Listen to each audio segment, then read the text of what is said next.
We're going to continue now, open the second session with Stephanie Fernandez.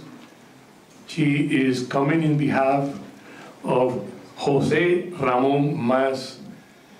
And Stephanie, please.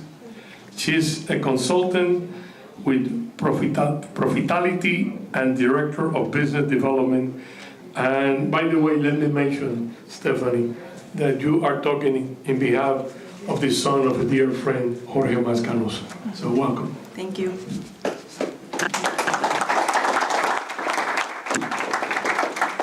Good evening, everyone. As Pedro had mentioned, my name is Stephanie Fernandez. I'll be discussing the business enterprise Cuba's industrial future on behalf of Jose Mas, who created this presentation but couldn't make it today.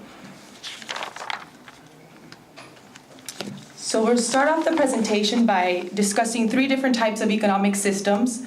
We have a planned economy, a mixed economy, and a market economy.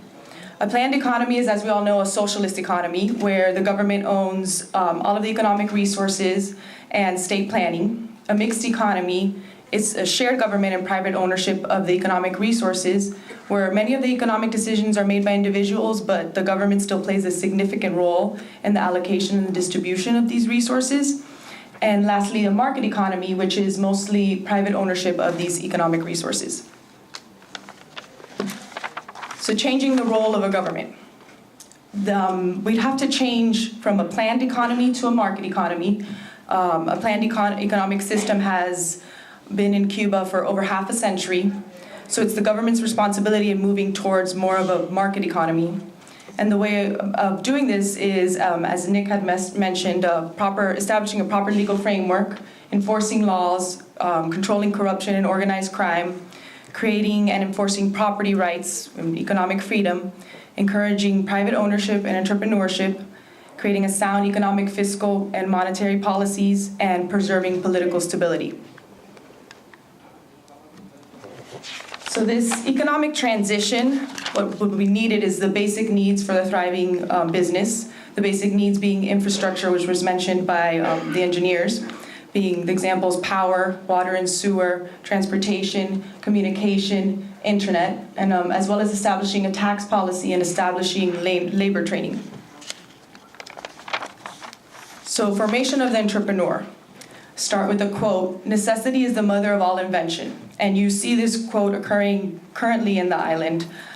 Cubans are living off of a black market, and this necessity has created the need for an illegal entrepreneurship.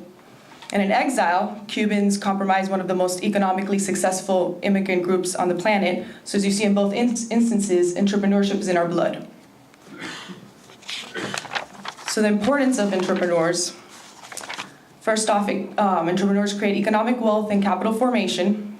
And as creator of small businesses, entrepreneurs are actually the largest provider of employment opportunities, which this creates a balanced regional development, which will spread economic growth through all of Cuba's provinces.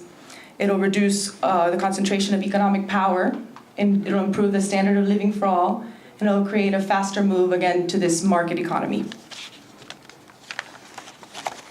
So the role of the Exile community.